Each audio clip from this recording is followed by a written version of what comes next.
Health economics is a branch of economics concerned with issues related to efficiency, effectiveness, value and behavior in the production and consumption of health and healthcare. In broad terms, health economists study the functioning of healthcare systems and health-affecting behaviors such as smoking. A seminal 1963 article by Kenneth Arrow, often credited with giving rise to health economics as a discipline, drew conceptual distinctions between health and other goods. Factors that distinguish health economics from other areas include extensive government intervention, intractable uncertainty in several dimensions, asymmetric information, barriers to entry, externalities and the presence of a third-party agent. In healthcare, the third-party agent is the physician, who makes purchasing decisions while being insulated from the price of the product or service. Health economists evaluate multiple types of financial information: costs, charges and expenditures.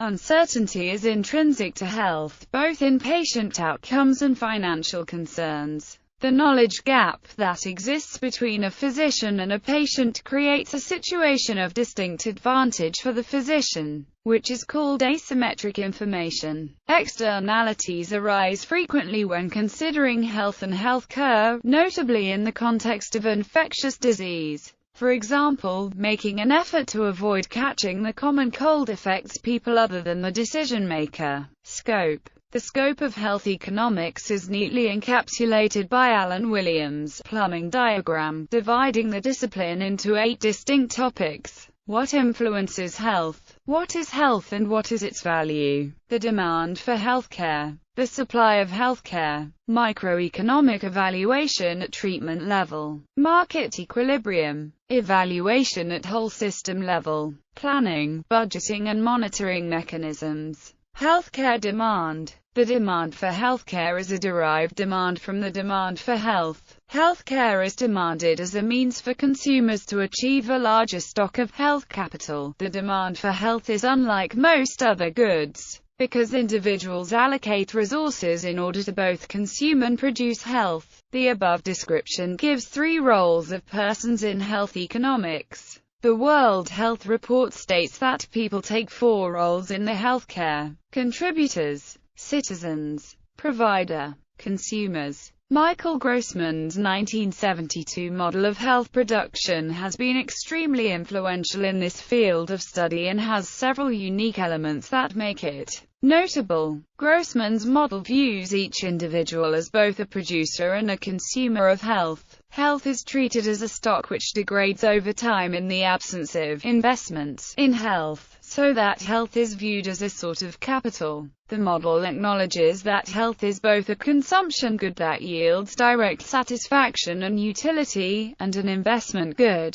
which yields satisfaction to consumers indirectly through increased productivity, fewer sick days, and higher wages. Investment in health is costly as consumers must trade off time and resources devoted to health, such as exercising at a local gym, against other goals. These factors are used to determine the optimal level of health that an individual will demand. The model makes predictions over the effects of changes in prices of healthcare and other goods, labor market outcomes such as employment and wages, and technological changes. These predictions and other predictions from models extending Grossman's 1972 paper form the basis of much of the econometric research conducted by health economists. In Grossman's model, the optimal level of investment in health occurs where the marginal cost of health capital is equal to the marginal benefit. With the passing of time, health depreciates at some rate delta. The interest rate faced by the consumer is denoted by R. The marginal cost of health capital can be found by adding these variables. The marginal benefit of health capital is the rate of return from this capital in both market and non-market sectors. In this model, the optimal health stock can be impacted by factors like age, wages and education. As an example, increases with age, so it becomes more and more costly to attain the same level of health capital or health stock as one ages. Age also decreases the marginal benefit of health stock. The optimal health stock will therefore decrease as one ages. Beyond issues of the fundamental, real demand for medical care derived from the desire to have good health is the important distinction between the marginal benefit of medical care and a separate, effective demand curve, which summarizes the amount of medical care demanded at particular market prices. Because most medical care is not purchased from providers directly, but is rather obtained at subsidized prices due to insurance, the out-of-pocket prices faced by consumers are typically much lower than the market price. The consumer sets MBE equals MC out-of-pocket, and so the effective demand will have a separate relationship between price and quantity than will the marginal benefit curve, or real demand, relationship. This distinction is often described under the rubric of ex post moral hazard. Economic evaluation in Germany and in the United Kingdom. A large focus of health economics is the microeconomic evaluation of the value of individual treatments. The states in Europe appraise certain new and existing pharmaceuticals and devices using economic evaluations by health technology assessments by different national institutions. In Europe's largest health market, Germany, the Institute for Quality and Economy in Health Services is responsible, while it is the National Institute for Health and Care Excellence (NICE) in the United Kingdom. Economic evaluation is the comparison of two or more alternative courses of action in terms of both their costs and consequences. Economists usually distinguish several types of economic evaluation, differing in how consequences are measured. Cost minimization analysis, cost-benefit analysis,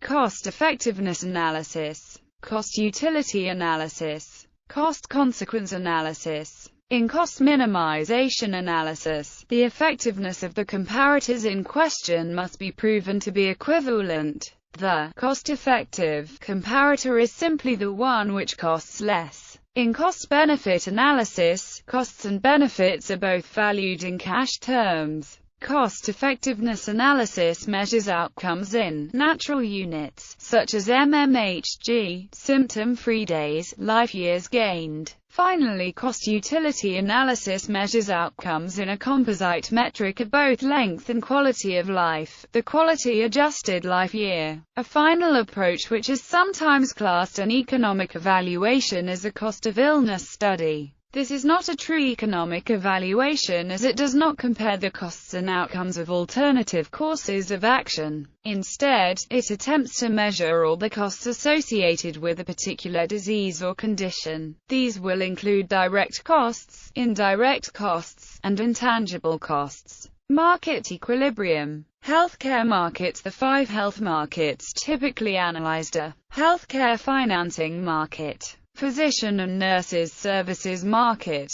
institutional services market, input factors markets, professional education market.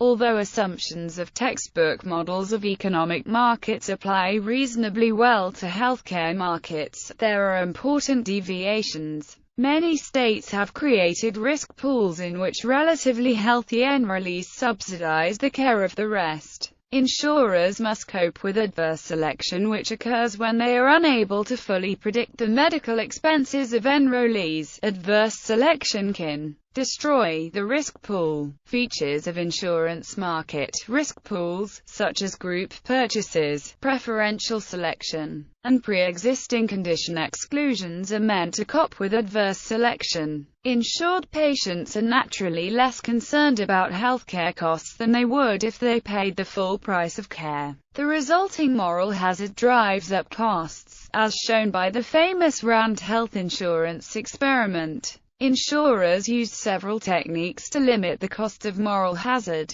including imposing co-payments on patients and limiting physician incentives to provide costly care. Insurers often compete by their choice of service offerings, cost-sharing requirements, and limitations on physicians. Consumers in healthcare markets often suffer from a lack of adequate information about what services they need to buy and which providers offer the best value proposition. Health economists have documented a problem with supplier-induced demand, whereby providers base treatment recommendations on economic, rather than medical criteria. Researchers have also documented substantial practice variations, whereby the treatment AOLs on service availability to rein in inducement and practice variations. The U.S. healthcare market has relied extensively on competition to control costs and improve quality. Critics question whether problems with adverse selection, moral hazard, information asymmetries, demand inducement,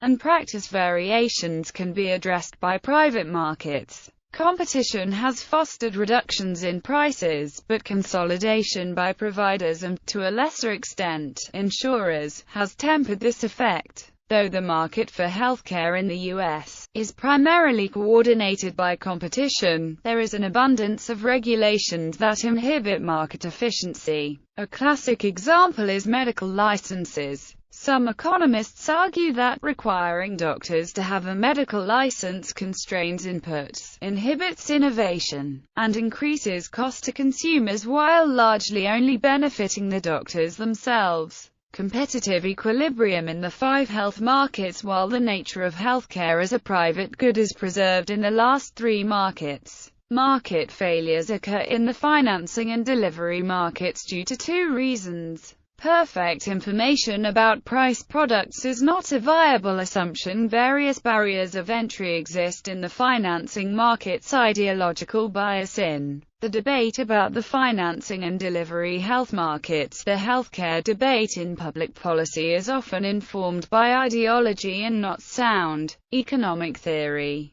Often, politicians subscribe to a moral order system or belief about the role of governments in public life that guides biases towards provision of health care as well. The ideological spectrum spans individual savings accounts and catastrophic coverage, tax credit or voucher programs combined with group purchasing arrangements, and expansions of public sector health insurance. These approaches are advocated by healthcare conservatives, moderates and liberals, respectively. Other issues. Medical economics, often used synonymously with health economics. Medical economics, according to Collier, is the branch of economics concerned with the application of economic theory to phenomena and problems associated typically with the second and third health market outlined above. Typically, however, it pertains to cost-benefit analysis of pharmaceutical products and cost-effectiveness of various medical treatments. Medical economics often uses mathematical models to synthesize data from biostatistics and epidemiology for support of medical decision-making, both for individuals and for wider health policy. Behavioral economics. Peter Orsig has suggested that behavioral economics is an important factor for improving the healthcare system, but that relatively little progress has been made when compared to retirement policy. Mental health economics. Mental health economics incorporates a vast array of subject matters, ranging from pharmacoeconomics to labor economics and welfare economics. Mental health can be directly related to economics by the potential of affected individuals to contribute as human capital. In 2009, Curry and Stabile published Mental Health in Childhood and Human Capital, in which they assessed how common childhood mental health problems may alter the human capital accumulation of affected children. Externalities may include the influence that affected individuals have on surrounding human capital, such as at the workplace or in the home. In turn, the economy also affects the individual, particularly in light of globalization. For example, studies in India, where there is an increasingly high occurrence of Western outsourcing, have demonstrated a growing hybrid identity in young professionals who face very different socio-cultural expectations at the workplace and in its home. Mental health economics presents a unique set of challenges to researchers. Individuals with cognitive disabilities may not be able to communicate preferences, These factors represent challenges in terms of placing value on the mental health status of an individual, especially in relation to the individual's potential as human capital. Further, employment statistics are often used in mental health economic studies as a means of evaluating individual productivity. However, these statistics do not capture presenteeism, when an individual is at work with a lowered productivity level, quantify the loss of non-paid working time, or capture externalities such as having an affected family member. Also, considering the variation in global wage rates or in societal values, statistics used may be contextually, geographically confined, and study results may not be internationally applicable. Though studies have demonstrated mental health care to reduce overall healthcare costs, demonstrate efficacy, and reduce employee absenteeism while improving employee functioning, the availability of comprehensive mental health services is in decline. Petrosek and Rapin cite the three main reasons for this decline as stigma and privacy concerns, the difficulty of quantifying medical savings and physician incentive to medicate without specialist referral. Evers et al. Have suggested that improvements could be made by promoting more active dissemination of mental health economic analysis, building partnerships through policymakers and researchers, and employing greater use of knowledge brokers. Journals. Health Economics. Aims and Scope and Links. Back issue titles and abstracts. Journal of Health Economics. Aims and Scope and Links to back issue titles and abstracts. Review of Economics of the Household.